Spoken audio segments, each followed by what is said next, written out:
History Secrets.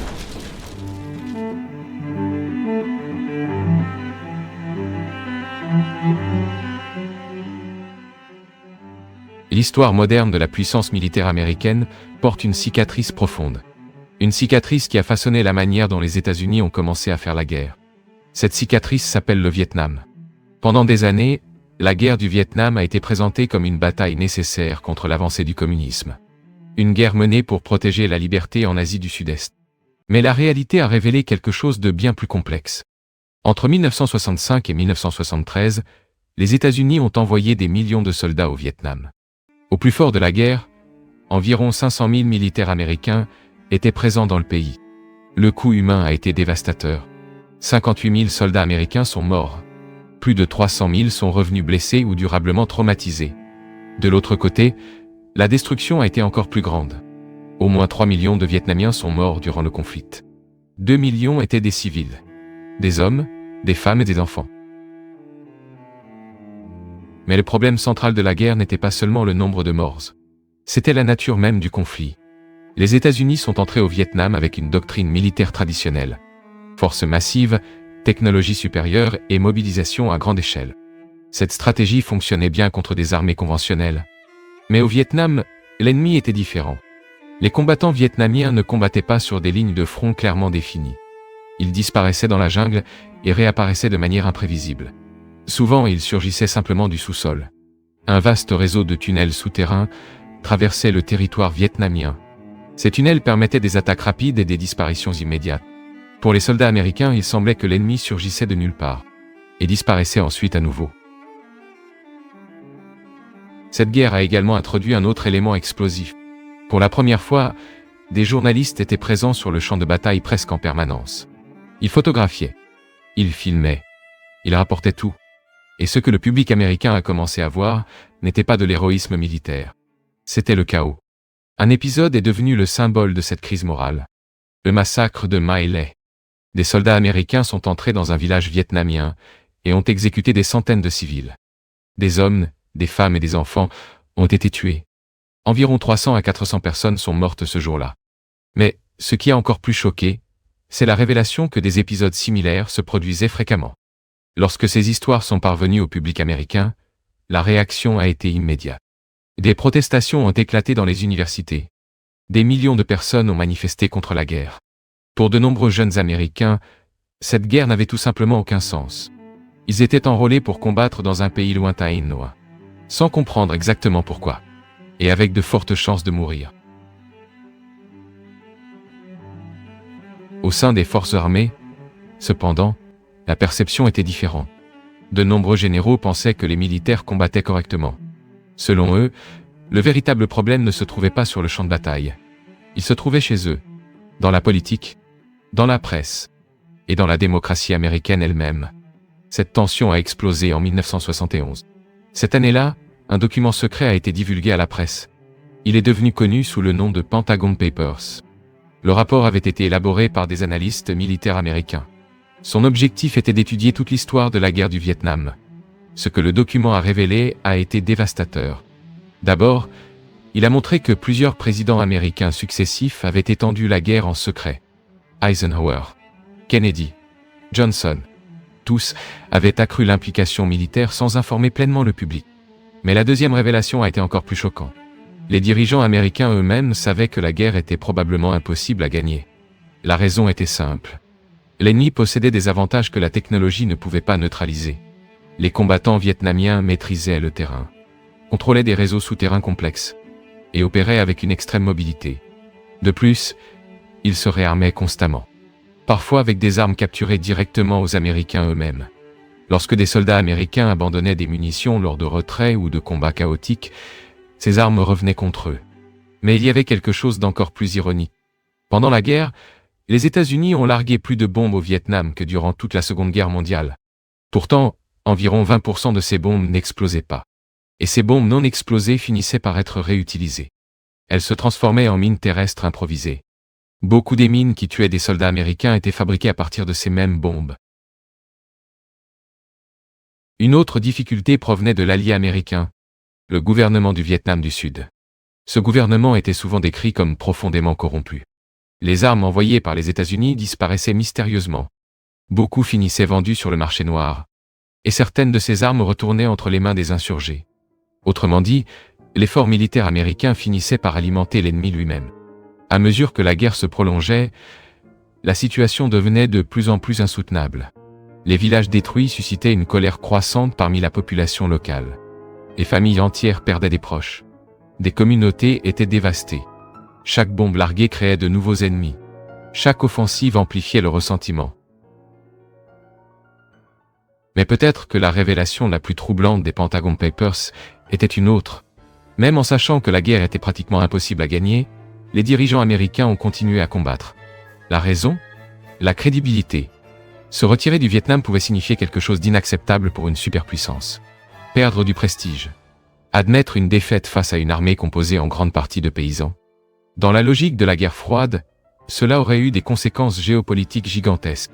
L'Union soviétique aurait pu interpréter cela comme un signe de faiblesse. La Chine aurait pu gagner en influence. Et le monde entier aurait pu commencer à douter de la puissance américaine. Alors la guerre a continué. Même lorsqu'il n'y avait plus de stratégie claire de victoire. Lorsque les Pentagon Papers ont été publiés, la réaction a été explosive. Pour des millions d'Américains, cela a confirmé leurs pires craintes. Le gouvernement avait menti. La guerre était impossible à gagner. Et des milliers de vies étaient sacrifiées pour une question de réputation. Peu après, les États-Unis ont commencé leur retrait. En 1973, l'implication militaire américaine au Vietnam a pris fin. Mais la guerre a laissé une question troublante au sein même des institutions militaires américaines. Une question qui allait façonner les guerres des décennies suivantes, et qui allait conduire à la naissance d'une nouvelle stratégie militaire. Une stratégie appelée « choc et effroi ». Pour comprendre cette stratégie, cependant, il faut d'abord comprendre le traumatisme que le Vietnam a laissé au cœur même de l'Empire américain. Un traumatisme qui a profondément changé la manière dont les États-Unis ont commencé à projeter leur puissance dans le monde. Et c'est précisément là que l'histoire devient encore plus intéressante. Le traumatisme du Vietnam n'a pas disparu lorsque les soldats américains sont rentrés chez eux. Au contraire, il a commencé à hanter profondément la pensée stratégique des militaires américains. Pour de nombreux généraux, la guerre avait été perdue non pas sur le champ de bataille, mais au sein même de la démocratie américaine.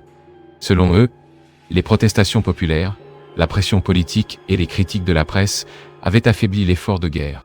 Si les militaires avaient reçu une liberté totale pour combattre, affirmaient certains officiers, le résultat aurait pu être différent. Cette interprétation a engendré une réflexion dangereuse. Peut-être que le plus grand obstacle pour un empire n'était pas l'ennemi extérieur. Peut-être était-ce sa propre démocratie. Cette idée a commencé à façonner une nouvelle logique militaire. Si les guerres longues provoquent des protestations, si les pertes militaires suscitent la révolte populaire, alors peut-être que la solution était simple. Éviter les guerres longues. Éviter les pertes. Et gagner les conflits avant même que la population n'ait le temps de réagir. C'est dans ce contexte qu'est née une nouvelle doctrine militaire. Une doctrine qui cherchait à éliminer le problème politique de la guerre. Elle est devenue connue sous le nom de choc et effroi. Le principe de cette stratégie était relativement simple. Si un ennemi était frappé par une force écrasante dès le début du conflit, sa capacité de résistance pourrait s'effondrer immédiatement. Infrastructures détruites. Communications interrompues. Centre de commandement neutralisé. L'idée était de provoquer une paralysie totale.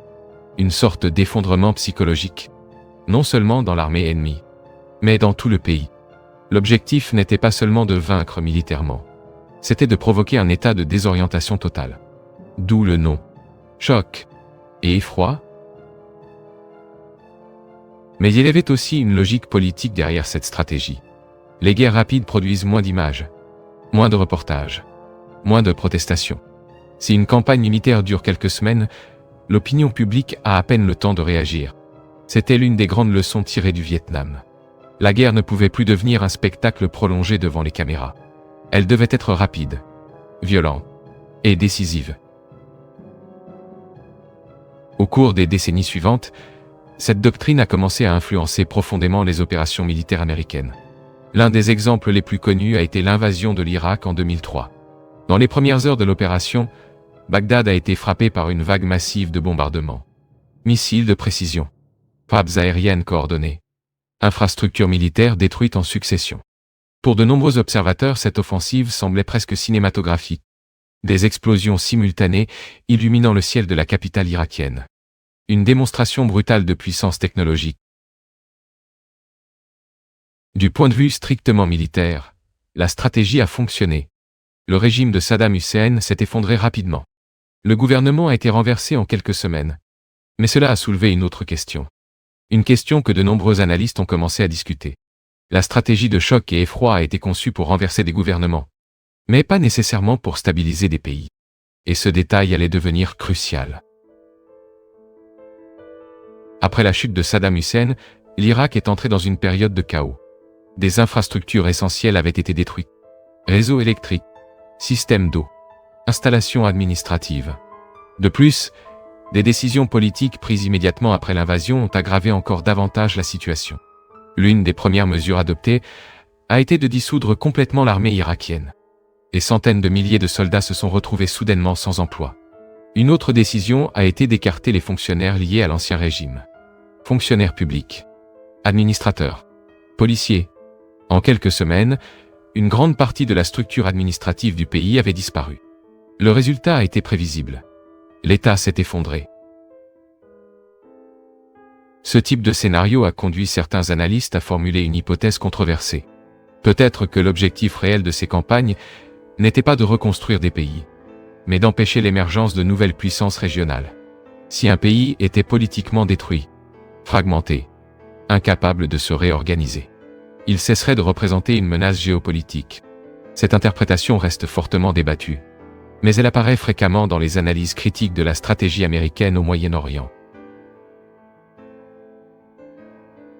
Alors que ces discussions se développaient, une autre réflexion a commencé à émerger. Elle concernait la nature même du pouvoir impérial. Au début des années 1990, après l'effondrement de l'Union soviétique, les États-Unis étaient devenus la seule superpuissance mondiale. À ce moment-là, une vision relativement prudente guidait la politique étrangère américaine. Ce que l'on appelait l'ordre international fondé sur des règles. Cette approche reposait sur 3 principes principaux. Premièrement, des objectifs militaires limités. Les opérations militaires devaient avoir des buts clairs et restreints. Deuxièmement, la coopération internationale. Les guerres devaient se dérouler dans le cadre de larges coalitions. Troisièmement, la légitimité institutionnelle. L'usage de la force devait être autorisé par des organismes internationaux, comme les Nations Unies. Ce modèle avait été appliqué lors de la guerre du Golfe en 1991. Dans ce conflit, l'objectif était relativement simple. Expulser l'armée irakienne du Koweït. Rien de plus. Les États-Unis ont dirigé une large coalition internationale. Et l'opération militaire a été menée avec le soutien formel de l'ONU. Lorsque l'objectif a été atteint, la guerre s'est terminée. Sans tentative de renverser le régime de Saddam Hussein. Sans occupation prolongée. Pour de nombreux analystes, cette approche représentait une forme d'hégémonie disciplinée. Une superpuissance qui exerçait son pouvoir, mais dans certaines limites. Mais au cours des décennies suivantes, cette logique a commencé à changer. Progressivement, les États-Unis ont commencé à agir de manière plus unilatérale. Les opérations militaires sans grande coalition. Des interventions avec des objectifs élargis. Des changements de régime. Des campagnes prolongées. Cette transition a soulevé une question fondamentale. Pourquoi une puissance dominante abandonnerait-elle une stratégie qui semblait fonctionner relativement bien ? Une explication possible apparaît dans une analogie curieuse. Imaginez un homme extrêmement riche. Il a construit un empire financier tout au long de sa vie, géré par des spécialistes expérimentés, des conseillers disciplinés, et une structure soigneusement organisée. Maintenant, imaginez que cet homme est sur le point de mourir. Il laisse tout cet empire à son fils.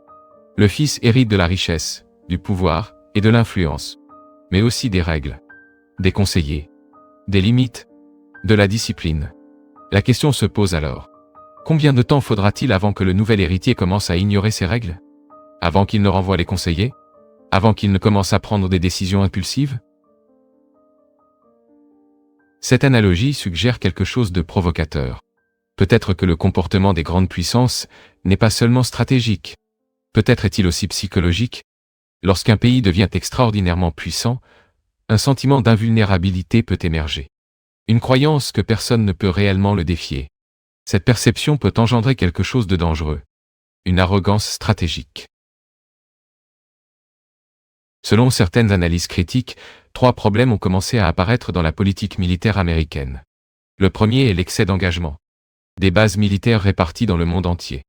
Des guerres simultanées. Une présence militaire dans de multiples régions. Maintenir un empire mondial exige des ressources gigantesques. Et cela peut entraîner une surcharge. Le deuxième problème serait le manque de concentration stratégique. Si un pays intervient dans de nombreux conflits différents en même temps, il devient difficile de définir des priorités claires. Les guerres peuvent commencer sans objectif pleinement défini. Les campagnes peuvent se prolonger indéfiniment. Et les stratégies peuvent changer constamment. Le troisième problème serait justement l'arrogance. La croyance que les défaites sont impossibles. Qu'aucune autre puissance ne peut défier le système existant. Ce type de confiance excessive peut conduire à des décisions risquées. Surtout dans un monde en constante évolution. Il existe également un facteur structurel qui préoccupe certains analystes. La capacité industrielle. Pendant la Seconde Guerre mondiale, les États-Unis disposaient d'une base industrielle gigantesque. Des usines capables de produire des navires, des avions et des chars à une échelle massive. Aujourd'hui, cette capacité a profondément changé. L'économie mondiale s'est réorganisée. Et les chaînes de production sont devenues plus dispersées. Certains spécialistes affirment que, dans une guerre prolongée entre grandes puissances, la production industrielle redeviendrait décisive. Et dans ce scénario, de nouveaux concurrents pourraient disposer d'avantages inattendus. Tout cela soulève une question fondamentale. La puissance militaire absolue garantit-elle réellement la stabilité d'un empire? Ou peut-elle, paradoxalement, créer de nouveaux risques? L'histoire montre que les grandes puissances sont souvent confrontées à ce dilemme. Plus elles accumulent de puissance, plus il devient difficile de la gérer avec équilibre. La stratégie de choc et effroi est née en réponse au traumatisme du Vietnam. Une tentative d'éviter les guerres longues, d'éviter l'usure politique, et de préserver l'image d'invincibilité. Mais l'histoire elle-même suggère qu'aucune stratégie militaire ne résout entièrement les dilemmes du pouvoir. Parce que les empires ne sont pas seulement des machines militaires. Ce sont des systèmes politiques. Et les systèmes politiques portent toujours en eux des tensions internes. Peut-être est-ce la question la plus profonde que cette histoire soulève. Comment une superpuissance maintient-elle son pouvoir, sans être consumée par lui? Et si l'histoire nous enseigne quelque chose, c'est que cette question a rarement des réponses simples. Si l'on observe l'histoire des grandes puissances, un schéma curieux commence à apparaître. Le pouvoir disparaît rarement de manière soudaine. Dans la plupart des cas, il se transforme lentement. Les empires ne s'effondrent pas uniquement à cause de défaites extérieures. Souvent, leur plus grande fragilité émerge au sein de leur propre structure. Dans le cas des États-Unis, le débat sur l'empire américain reste profondément divisé. Certains analystes estiment que le pays conserve une capacité militaire, technologique et économique sans précédent. D'autres soutiennent que certains signes d'usure commencent à apparaître. Surtout lorsque l'on observe 3 domaines fondamentaux. Les ressources militaires, la capacité industrielle et la cohérence stratégique. Pendant la Seconde Guerre mondiale, les États-Unis disposaient d'une capacité de production extraordinaire. Les usines fonctionnaient jour et nuit. Des navires étaient construits à un rythme accéléré. Des avions sortaient des chaînes de montage en nombre impressionnant. Cette capacité industrielle a été décisive pour la victoire dans ce conflit. Mais le monde a profondément changé depuis. Aujourd'hui, une grande partie de la production industrielle mondiale est répartie dans différentes régions, en particulier en Asie. Cela signifie que la capacité à soutenir des guerres prolongées dépend de plus en plus de chaînes de production complexes. Et ces chaînes sont vulnérables. Un autre élément important est la dimension militaire globale. Les États-Unis maintiennent des bases et des alliances sur pratiquement tous les continents. Ce réseau de présence militaire garantit une influence stratégique. Mais il exige également des ressources immenses. Des navires patrouillant dans des océans lointains. Des troupes stationnées dans des régions sensibles. Des équipements sophistiqués nécessitant une maintenance constante. Maintenir cette structure mondiale peut être extrêmement coûteux. Certains analystes évoquent des chiffres qui illustrent ce changement historique. Juste après la Seconde Guerre mondiale, la marine américaine comptait des milliers de navires. Aujourd'hui, la flotte est bien plus réduite. Bien que technologiquement plus avancée, elle doit couvrir pratiquement toute la planète. Cela pose une question logistique complexe. Comment équilibrer une portée globale avec des ressources limitées? Quelque chose de similaire se produit avec les forces terrestres. Au plus fort de la guerre froide, l'armée américaine mobilisait un nombre bien plus élevé de soldats. Aujourd'hui, la structure militaire est plus professionnalisée, plus technologique, mais aussi plus réduite. Cela peut fonctionner dans des conflits courts. Mais des guerres prolongées contre des adversaires comparables pourraient poser des défis très différents. Ces préoccupations apparaissent fréquemment dans les débats stratégiques contemporains, surtout lorsque l'on analyse l'émergence de nouvelles puissances. Le paysage international actuel ne ressemble plus au monde unipolaire des années 1990. D'autres centres de pouvoir ont commencé à se renforcer. Des économies émergentes, de nouvelles capacités technologiques, une réorganisation des chaînes de production mondiales. Tout cela crée un environnement géopolitique beaucoup plus complexe. Dans ce contexte, certains spécialistes soutiennent que la stratégie de choc et effroi peut présenter des limites importantes. Elle fonctionne mieux contre des adversaires relativement faibles, surtout dans des environnements géographiques favorables, comme de vastes zones ouvertes ou désertiques, mais dans des régions montagneuses, ou dans des pays disposant d'une forte organisation territoriale. Les défis peuvent être très différents. Les guerres modernes impliquent souvent des insurrections prolongées, des réseaux décentralisés, et combats asymétriques. Et dans ce type de scénario, les victoires rapides deviennent beaucoup plus difficiles. L'expérience récente des États-Unis en Afghanistan illustre bien ce dilemme. Le régime taliban a été renversé rapidement en 2001, mais le conflit s'est prolongé pendant 2 décennies. Un exemple classique de la manière dont la phase initiale d'une guerre peut être complètement différente de sa phase de stabilisation. Cette distinction entre renverser des gouvernements et stabiliser des pays est devenue centrale dans le débat stratégique. Détruire des structures politiques est relativement rapide. Les reconstruire est beaucoup plus complexe. Cela exige des institutions, de la légitimité, des infrastructures, de la confiance sociale. Des éléments qui ne peuvent pas être créés uniquement par la puissance militaire. Cela nous ramène à la question centrale qui traverse toute cette histoire. Quel est au fond l'objectif d'un empire? Étendre le pouvoir, garantir la stabilité, maintenir l'influence, ou simplement empêcher d'autres acteurs de contester sa position dominante? Selon la réponse à cette question, les stratégies peuvent changer radicalement.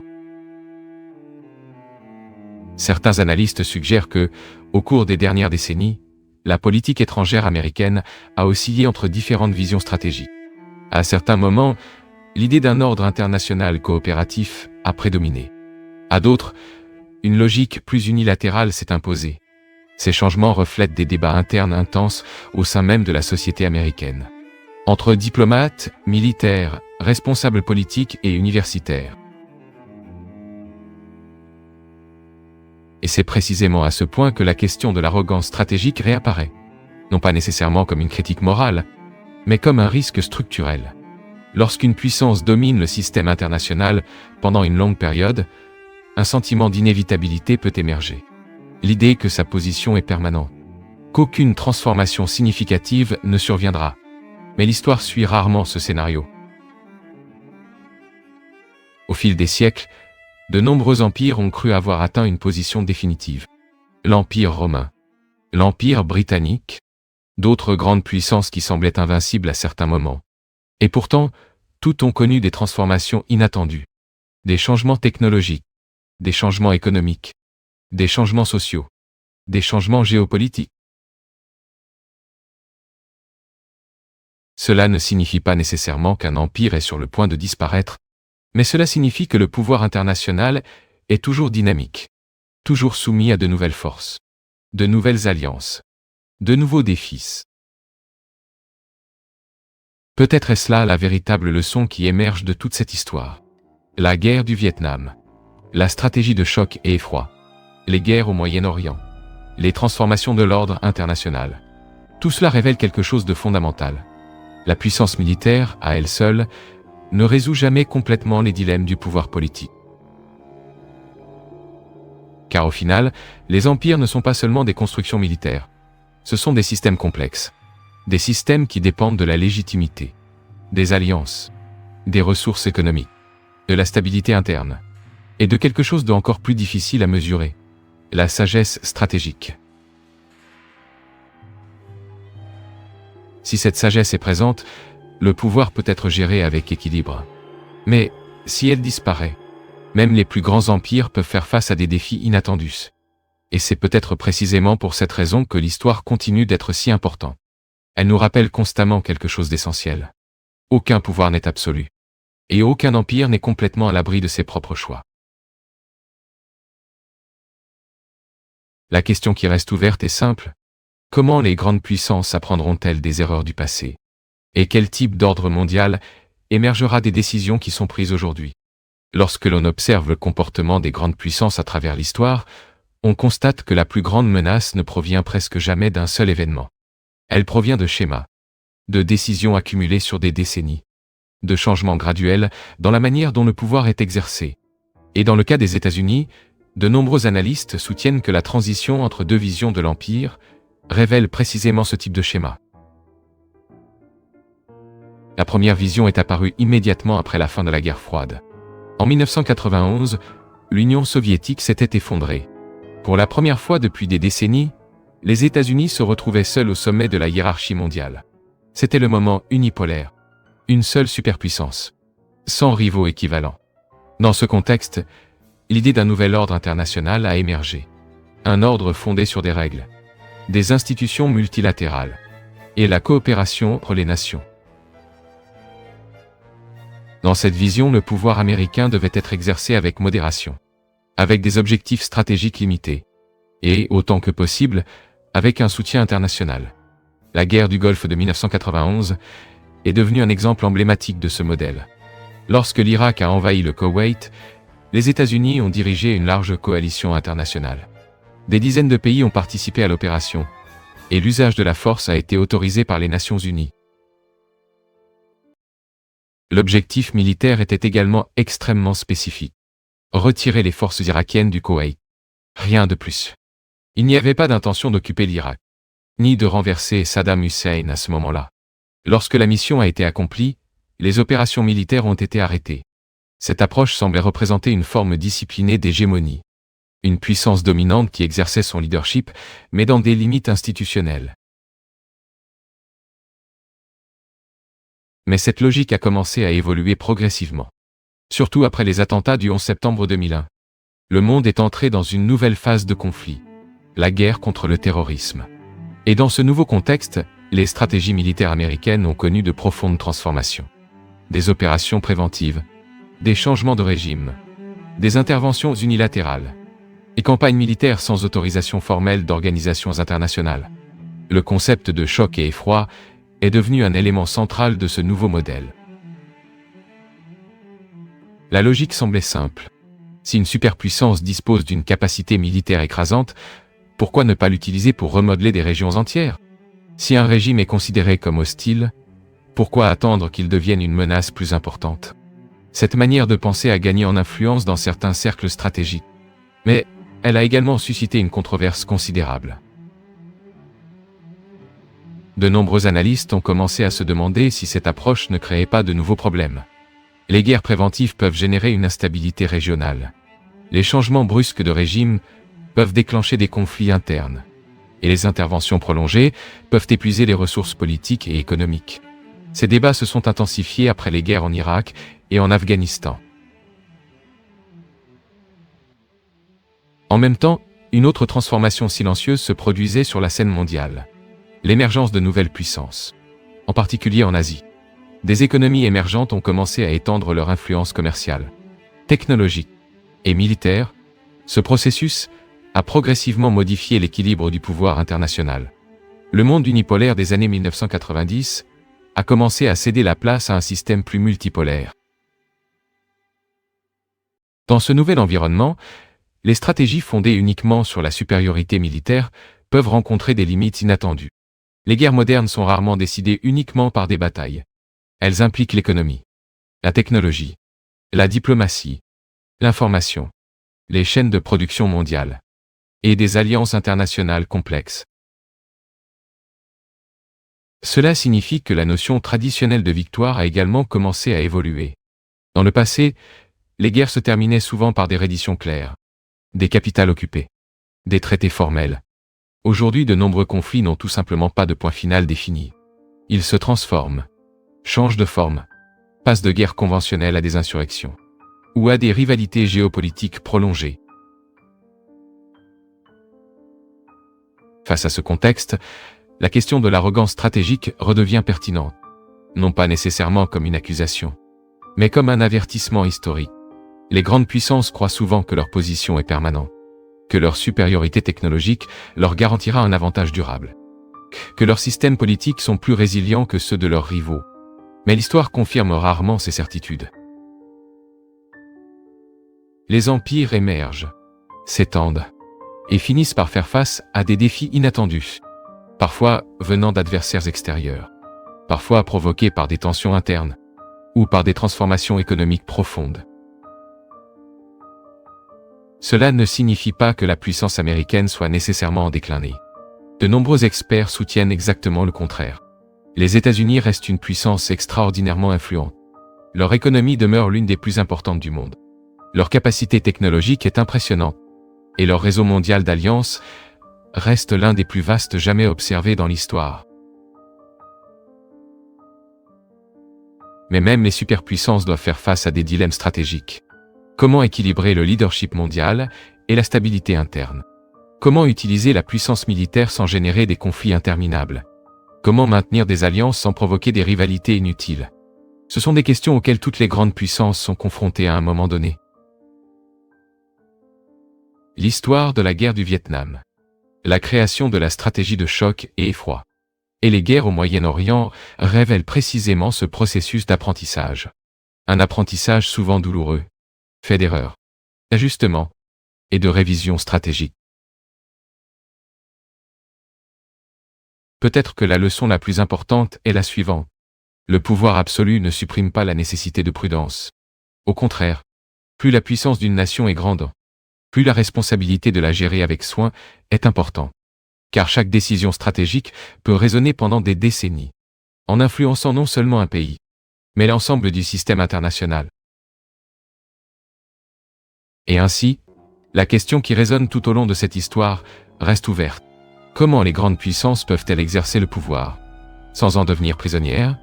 Peut-être que l'avenir de l'ordre mondial dépend précisément de la réponse à cette question.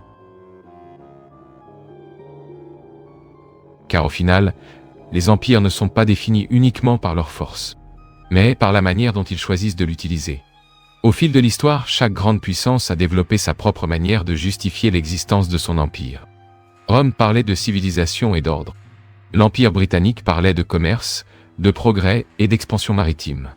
D'autres puissances parlaient de sécurité, de stabilité ou d'équilibre des pouvoirs.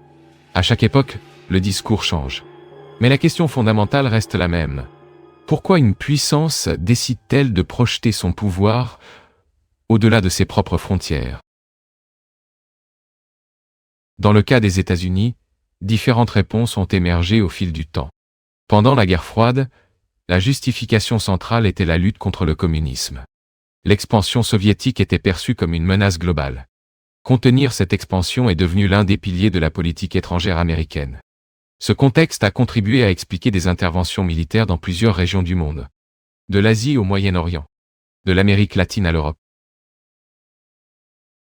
Avec l'effondrement de l'Union soviétique en 1991, cette justification a disparu. Mais la puissance militaire américaine est restée intacte. En réalité, elle est devenue encore plus dominante. Sans rival équivalent, les États-Unis ont occupé une position sans précédent dans l'histoire moderne.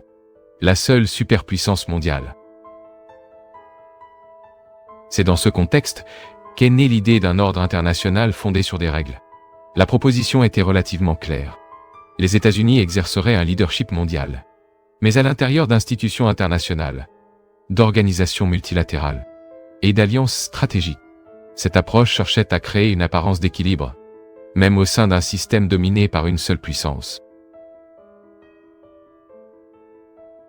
Pendant un certain temps, ce modèle a semblé fonctionner. Les institutions internationales ont continué à opérer. La mondialisation s'est accélérée. Le commerce international s'est développé rapidement. Mais le début du XXIe siècle a apporté de nouveaux défis. Les attentats du 11 septembre ont profondément modifié le climat politique international. Le terrorisme est devenu la principale préoccupation stratégique. Et cela a conduit à une nouvelle phase d'intervention militaire. Dans ce contexte, le concept de choc et effroi a gagné en importance. L'idée de vaincre rapidement des ennemis considérés comme dangereux, avant qu'ils ne deviennent des menaces plus importantes. Mais comme nous l'avons vu, cette stratégie a également entraîné des conséquences inattendues. Des conflits prolongés, une instabilité régionale, des débats intenses sur le rôle de la force militaire dans la politique internationale. Ces débats se poursuivent encore aujourd'hui, surtout parce que le système international traverse des transformations profondes. De nouvelles puissances économiques émergent. Des technologies disruptives modifient la nature de la guerre. Les rivalités géopolitiques se déplacent vers de nouveaux domaines, comme le cyberespace, l'intelligence artificielle et le contrôle des chaînes de production stratégiques. Dans ce contexte en constante évolution, la définition même de l'empire devient plus complexe. Dans le passé, les empires étaient principalement définis par les territoires conquis. Aujourd'hui, le pouvoir peut se manifester de manière très différente. Influence économique, contrôle technologique, capacité financière, domination des réseaux mondiaux d'information. Cela signifie que le pouvoir international est devenu beaucoup plus diffus, beaucoup plus interdépendant, et beaucoup plus difficile à contrôler pour une seule puissance, même pour des pays disposant de capacités militaires considérables. C'est peut-être pour cette raison que le débat sur l'arrogance stratégique est revenu avec autant de force ces dernières années. Non pas comme une critique morale, mais comme un avertissement historique. Les grandes puissances croient souvent que leurs systèmes sont permanents, que leur leadership est inévitable, que leur supériorité technologique garantira une stabilité durable. Mais l'histoire confirme rarement ces attentes. Au fil des siècles, de nombreuses puissances ont semblé invincibles à certains moments. Rome, l'Espagne, la Grande-Bretagne, toutes ont dominé de vastes régions du monde. Toutes possédaient une puissance militaire impressionnante. Et toutes ont cru, à un moment donné, que leur position était permanente. Mais le système international continue d'évoluer. De nouvelles forces émergent. De nouvelles alliances se forment. De nouvelles technologies modifient l'équilibre des pouvoirs. Cela ne signifie pas nécessairement qu'un empire est condamné à disparaître. Mais cela signifie qu'aucune puissance ne peut rester statique. S'adapter devient essentiel. Apprendre des erreurs du passé devient vital. Surtout lorsque les décisions prises aujourd'hui peuvent façonner le monde pour des décennies. L'histoire de la guerre du Vietnam. L'émergence de la stratégie de choc et effroi. Les guerres au Moyen-Orient. Et la transformation de l'ordre international. Tout cela fait partie d'un récit bien plus vaste. Un récit sur la manière dont le pouvoir est exercé. Et sur la façon dont il peut, parfois, échapper au contrôle de ceux qui le détiennent. C'est peut-être pour cela que l'étude de l'histoire reste si importante. Elle nous rappelle constamment que le pouvoir n'est pas seulement une question de force, mais aussi de jugement, de prudence et de compréhension profonde des conséquences de chaque décision. Au final, le véritable défi des grandes puissances n'est pas seulement de gagner des guerres, c'est de construire un ordre international qui reste stable, un ordre qui évite des conflits inutiles, et qui permette que le pouvoir soit exercé avec responsabilité. Car au fond, l'histoire montre quelque chose d'essentiel. Les empires peuvent être construits par la force, mais leur survie dépend de quelque chose de bien plus difficile. La sagesse. Et c'est peut-être la question la plus importante de toutes. Si les puissances du présent apprendront réellement des leçons du passé, ou si le cycle qui a tant marqué l'histoire humaine se répétera une fois encore. Jusqu'ici, nous avons suivi une série de transformations profondes. La guerre du Vietnam a révélé les limites du pouvoir militaire traditionnel. Les Pentagon Papers ont exposé les contradictions politiques de ce conflit. Et la stratégie de choc et effroi est apparue comme une tentative de résoudre ce dilemme. Mais l'histoire ne s'arrête pas là. Car le véritable impact de ces transformations ne se trouve pas seulement dans les guerres passées. Il apparaît dans les décisions stratégiques qui continuent d'être prises aujourd'hui. Au cours des dernières décennies, le monde est entré dans une période de transition.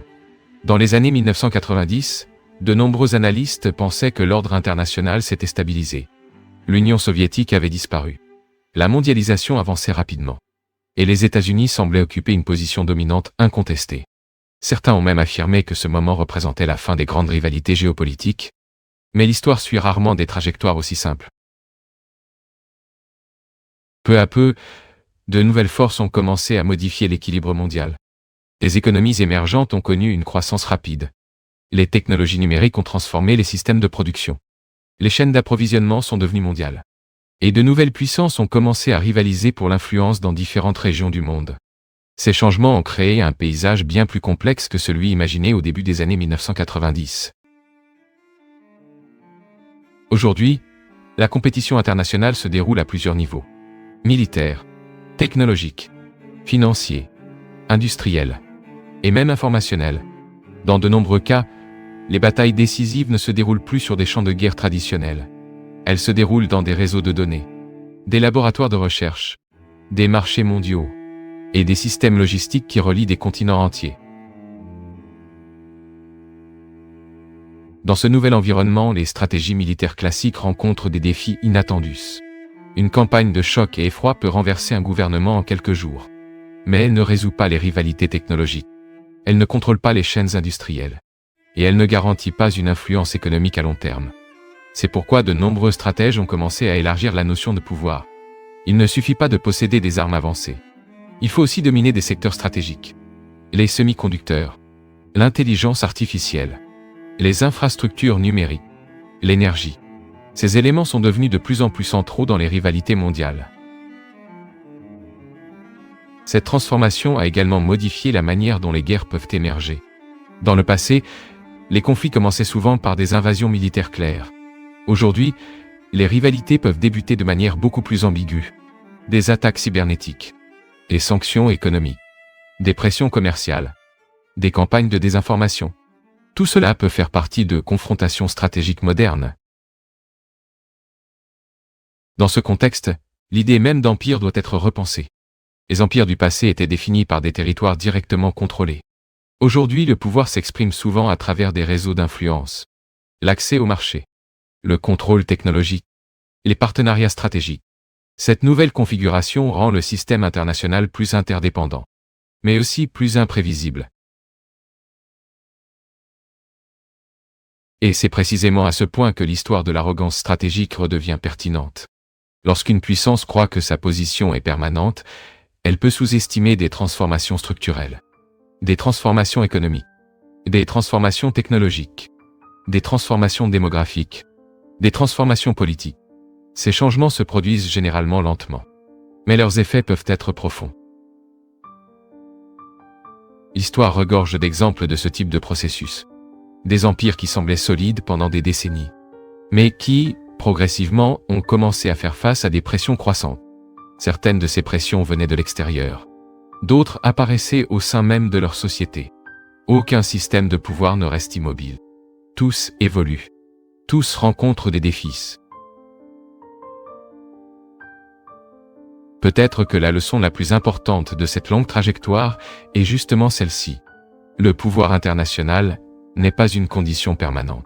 C'est un processus.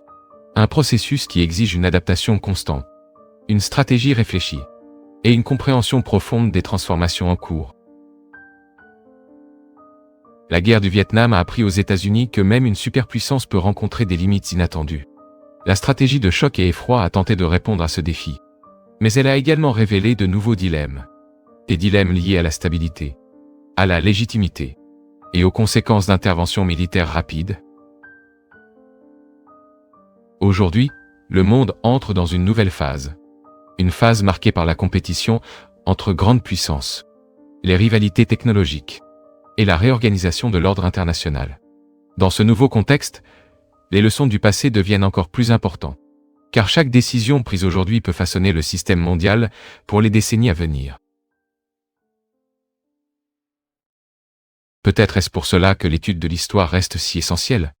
Elle nous permet d'identifier des schémas, de comprendre les erreurs du passé, et de reconnaître les signes de transformation avant qu'ils ne deviennent des crises ouvertes. Au final, les empires ne sont pas construits uniquement par la force militaire. Ils sont soutenus par une stratégie, par des alliances, par des ressources économiques, et, surtout par des décisions politiques prises au fil du temps. Des décisions qui peuvent renforcer ou fragiliser tout un système. La question qui reste ouverte est simple. Comment les puissances du présent vont-elles gérer ces transformations? Si elles apprendront des leçons du passé?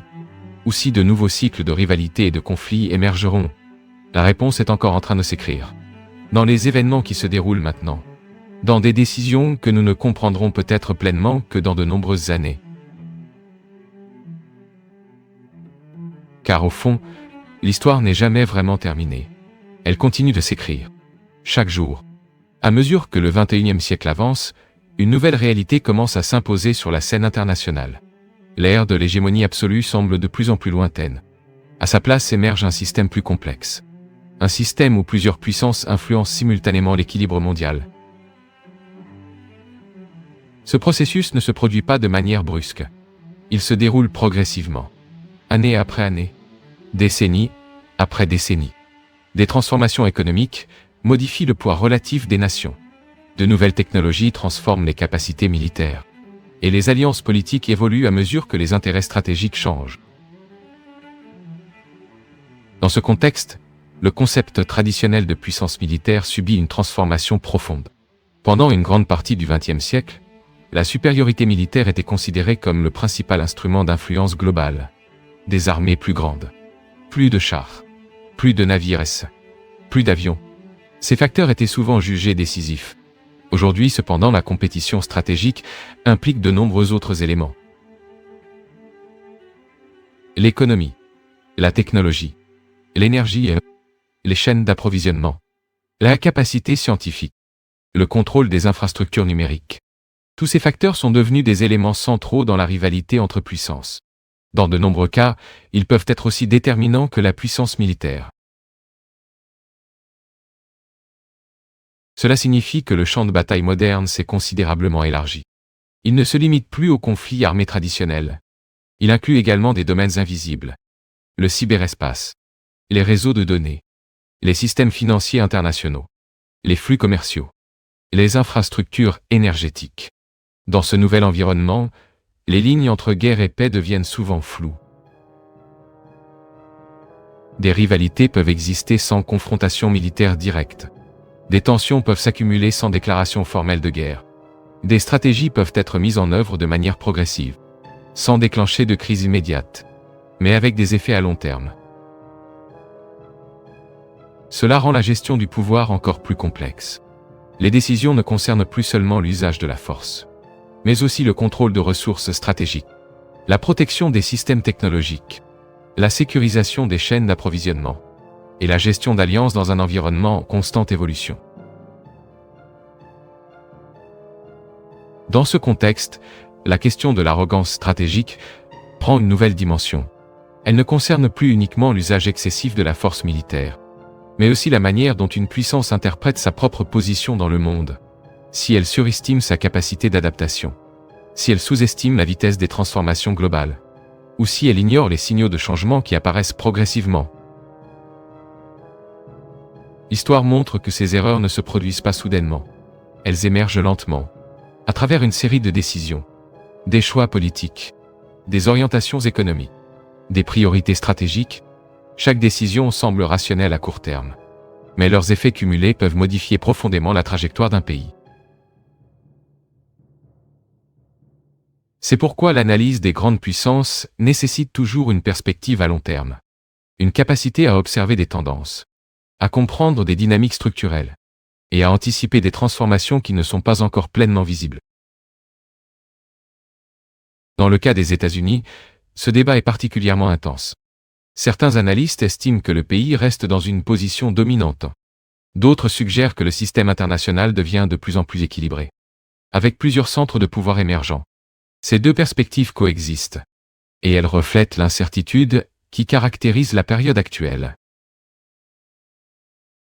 Ce qui est certain, cependant, c'est que le monde ne revient pas en arrière. Les transformations en cours sont profondes. Elles touchent l'économie, la technologie, la géopolitique, et même les structures sociales.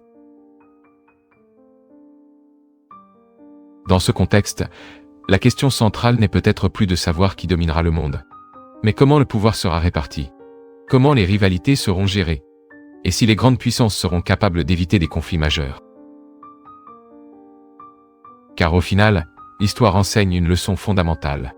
Les périodes de transition sont souvent les plus instables.